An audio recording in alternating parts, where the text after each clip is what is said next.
decidido en crear unas propuestas muy semejantes, con prendas sobrias y colores fríos, la tendencia del verano que viene será muy variada, al gusto de cada modisto. La ligereza y romanticismo se aventuran en los trabajos que Miriam Sefer hace para Nina Ricci. Estampados florales, líneas delicadas y una constante que se repite sin cesar. Las perlas ribeteadas en todas sus prendas y las piedras multicolores que dan un halo de satisfacción a la mujer que idea la creativa diseñadora francesa.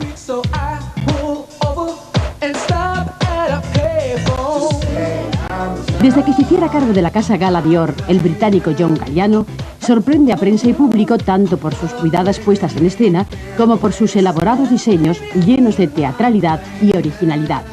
Si su alta costura fue un trabajo de imaginación, lo visto en el prêt-à-porter del verano que viene es una continuación de su labor creativa. El que no sigue la corriente de lo que marca la calle es Issei Miyake. La búsqueda de nuevos tejidos y materiales le convierten en un explorador del diseño. La infinidad de pliegues y arrugas desestructuran sus prendas, que van del blanco al negro, pasando por toda la gama de marrones. Otro de los ingleses que desembarcó en París el año pasado para reflotar los trabajos de una de las casas que tenía una imagen más rancia es Alexander McQueen. Sus últimos diseños para Givenchy constituyen un auténtico festival del cuero, con escotes generosos y la proyección de una mujer inspirada en el lejano oeste. Ideas revolucionarias para una casa que aparece en constante evolución. Y de las sorpresas de un recién llegado a la moda parisina a la claridad de ideas con que Claude Montana exhibió sus modelos.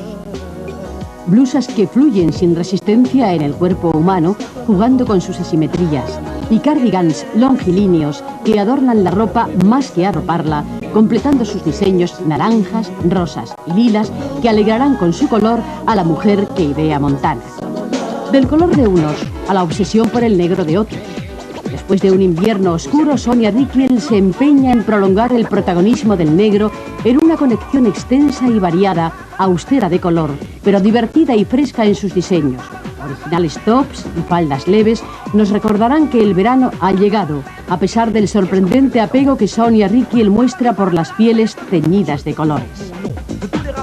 Una propuesta diferente es la de la creadora Lolita Lempicka. Colores minerales, piedras y tierras para los trajes ligeros y vestidos largos y finos en muselina son el escaparate ideal para que la mujer opte por un verano lleno de comodidad.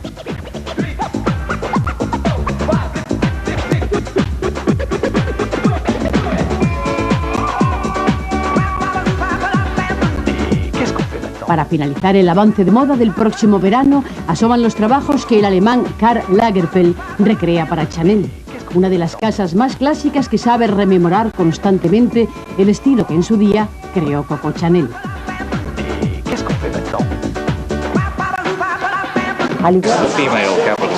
It's kind of a mix of high glamour with the avant-garde innovation. It's kind of a mixture of London and Milan together. Paris is the big one, and Brenda Poland from the Daily Mail has just this second finished filing copy. You do deserve a drink. What is it that... To the body than we're used. I think Izzy perhaps feels slightly neglected. He hasn't been getting the attention he deserves. So perhaps it didn't work quite as well. You worked in a large chateau, created an incredible environment, didn't you? Triumph. Absolutely. There were tears in the eyes. Beautiful. The influences came from all over the place. He is an eclectic designer. He turns all these ideas into totally magical clothes. Now, last season it was a bit over the top, slightly too exuberant for a lot of people. The restraint was perfect. And the models were really enjoying themselves, weren't they? Yes, that's very significant. When the girls really love being in the clothes, you get a sort of liveliness and you can read it like a book. And that's something that came out... And you knew exactly what the texture was. You could see how very well they were made, how beautifully they were made. But the girls also were enjoying the feel of them from the inside. So they moved in a different way. They were enjoying the sensation of those clothes on their body. And a lot of positive comment directly after the show about the collection. She's wandered a little bit in recent years, but she's right on the nail this season. I mean, another from lost the plot a bit, I think. Yes, I'm a great admirer of Karl Lagerfeld, and particularly what he does for Chanel. There's a delicious irony to it usually. Well, he wasn't concentrating this season. It was a mishmash, it was dull. We learned to expect more from him. Lines of John Galliano for the most prestigious house of them all, Christian Dior.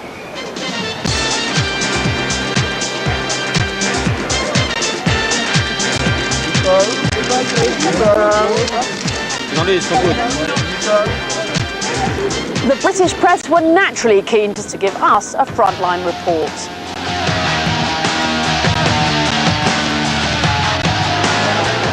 John Galliano called his show the silhouette was Edwardian, slinky, with some emphasis on the bottom, that sort of false bustle effect.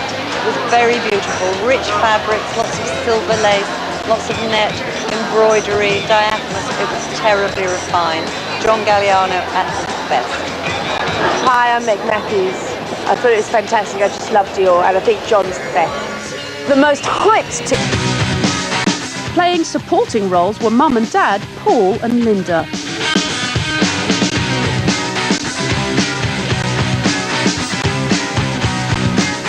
The great thing about Stella McCartney to me is she has her own personal style, and she sticks with it, she believes in it, and the thrust of the whole collection showed it very clearly. Everyone agrees that Chloe is a house that badly needed a new image. It needed a facelift. Today it got one. It was incredibly youthful, flirty things, definitely very, very young. What has to be asked is, for a house that is at the top C. You look so stupid. Martin meets the Folie Bergère with a huge helping of 80s shoulder pads. He sticks his neck. Ended show, the grand dame of British fashion, Vivienne Westwood, knows all about the pressures of press access. I have at least 2,000 people because I keep feeling that I'm being too generous in letting people be accommodated in this show, and that I suffer that they don't see it properly. So I'm looking after myself and the clothes this season. It's absolutely... To a sort of intellectual approach which they call deconstruction, which involves sort of examining, in a way, what we think of as clothes and why do they have to be the way we think they should be. It's been very influential. I mean, certainly Calvin Klein was seen at his shows a few seasons ago. But one thing he does do is offer these very serious models that just walk round and round and round, not unlike Andy Millimeter, in fact. So very confident, very upbeat, clever collection. And this is traditionally, Paris isn't a place that you come for brand new names, is it? It's tough to get through here in Paris. The big boys tend to swamp out all the new... Of what follows in your stores.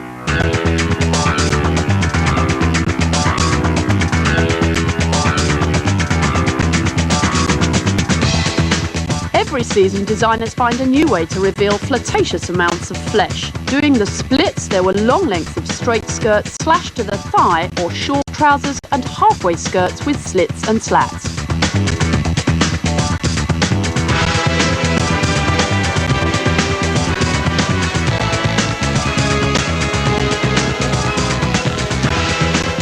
Garments with zips added extra thrill. Exposure or closure, the choice is yours.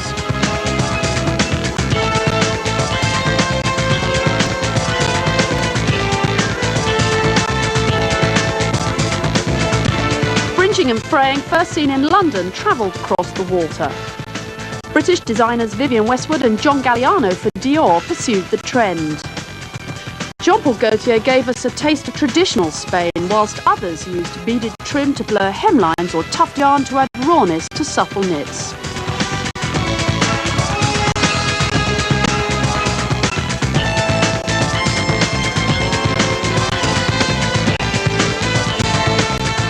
Waisted, it was preoccupation as fabric folded and dipped around the belt line. There was pleating, bunching and angular chevron waistlines. Drawing all eyes to some marvellous middles, designers used threaded ribbons, belts and a variety of sashes.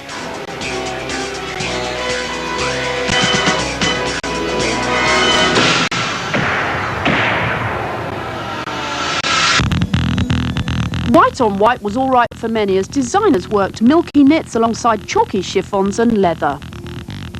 The blank canvas was broken up by embroidery and applique, whilst beading added texture and individuality.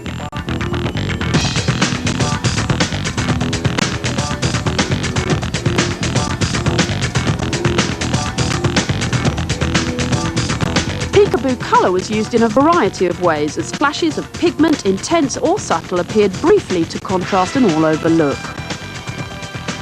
Linings in complementary hues caught the eye, whilst layers of solid brights added drama. The headlines. Storm's Sophie Dahl, a reassuringly rounded size 14, has cruised the catwalk for the second season in a row. And XL's Sarah Morris has been photographed by Top for Top.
From brilliant iridescent accessories. I showed very short and very long, very wide and very narrow. I give the women to decide what's good for them. If they have gorgeous legs, show it. If you don't, hide it. So I don't want to make the decision for women anymore. I think women are so great and they are smart. They know what they want.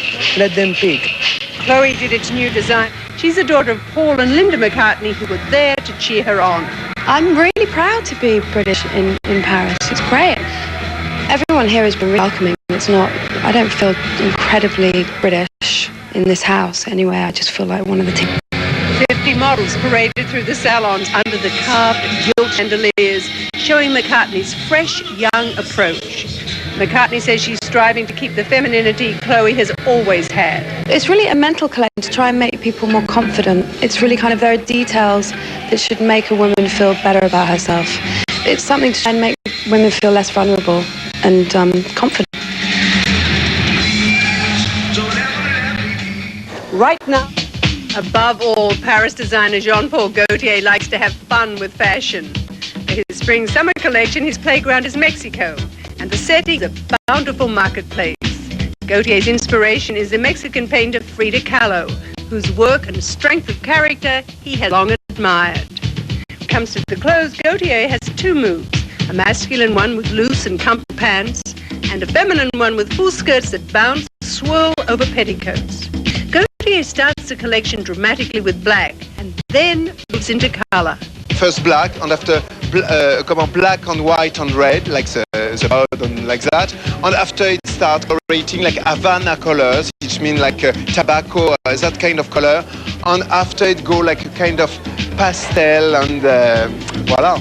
It's not folkloric at all. No, I mean like if there is some prints, the prints are more like about like what she wrote when she was noticing like I don't like that, amor, dolor, things like that, you know, notice that wrote herself like to think about for next paint, you know, to do. So it was more things that she wrote. That was more my influence about prints.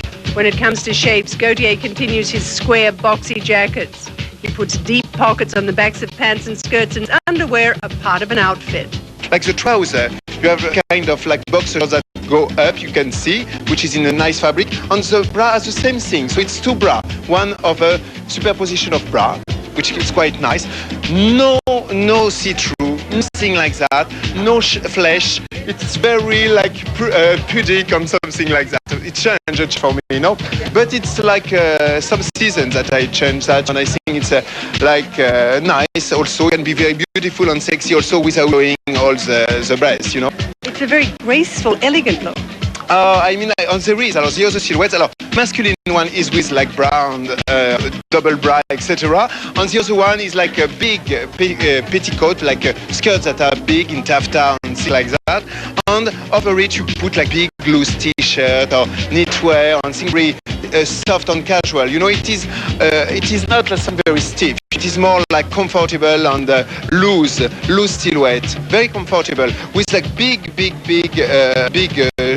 shoes and sandal. You know, big sandal shoes with big skirt and heels with the trouser. What about accessories? Many accessories? A lot of jewelry that time. A lot of jewelry because with mannish things I put a lot of big earrings like Creole type and with émail and also necklace. You know, a lot of necklace, a lot of jewelry. Even jewelry for the stomach. When you have like a bra, you know, have here like a little jewelry, rings, a lot of jewelry. Like enamel jewelry and black enamel jewelry and with art, with like a coral things that look like a little like Christ, you know, with coral, all that kind of things. That's Jean-Paul Gaultier with his summer collection. There's more. It was all about things Coco Lamos, and it was one of the most modern shows season. For the spring-summer Chanel collection, Karl Lagerfeld divided his show into 6 acts. The clothes range the clean, easy looks for the beaches of Deauville to little black dresses for dinner parties at the Ritz. As Lagerfeld loves playing games with fashion, he enjoyed every minute. It's a very, very updated, very late 20th century concept of all her ideas, but the way she would do it today. It's not a retrospective, it's not her look, it's her ideas used in the way of today, the material of today, the spirit of today, for the girls of today. So it's more the concept of an idea, the idea itself. What shape? The shapes are quite fluid, or sometimes even away from the body like this. Like a balloon? A little balloonish sometimes, but very flattering, very becoming for the body. All kind of lengths, very low-waisted short and full-length skirt, because length is not an issue anymore. Lagerfeld updates the traditional Chanel suits. They look as if they're in tweed, but that's the twist. It's a whole big blow with the face suits from the 50s, but they're not in tweed. They're in gold and in material what is hand woven by hand or threads with no structure. So they are transparent, light, like feathers, and they have completely fluid. And the trousers? They are, when they're the same material, they're a little large because you cannot have tight trousers. And if not, they are quite important. Flannel, flannel, flannel, flannel, white flannel, white flannel. There's a lot, tons of white tennis flannel. For evening, much beading, much sparkle, much glitter? It's a mixture of linen and viscose, and it looks like tweed, but it's light like a veil. So difficult to explain because this material didn't exist before.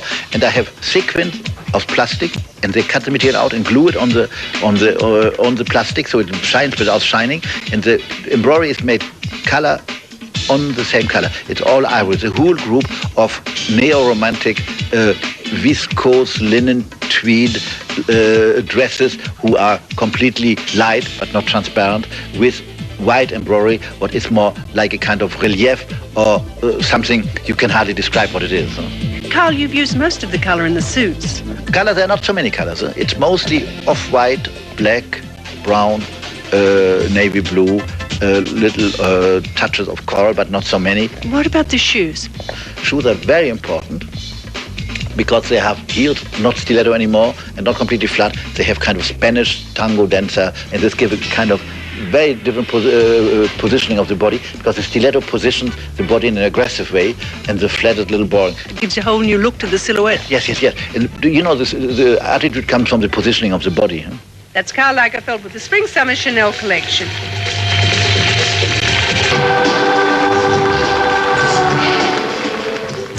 Tegenwoordig lijkt het wel alsof erotiek de mode bepaalt. Modemakers als Thierry Mugler benadrukken in hun ontwerpen op een dikwijls extravagante manier de vrouwelijkheid en maken die welbewust zichtbaar. Whose body of work combines precise tailoring with the cutting edge to dissect the right mood for the moment.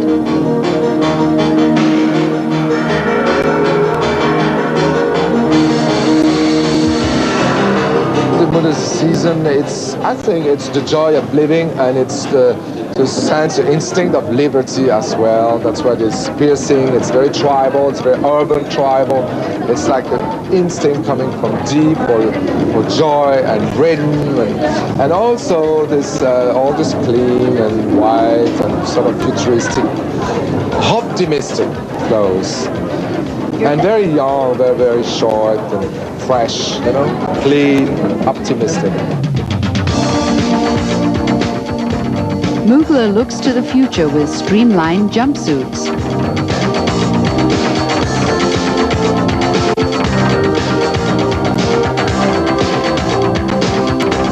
But nothing sculpts the body like his razor-sharp tailoring. Basics are always the one who make you look good. They're always the one who helps the shape and who reveal the shape as well. Mugler reveals feminine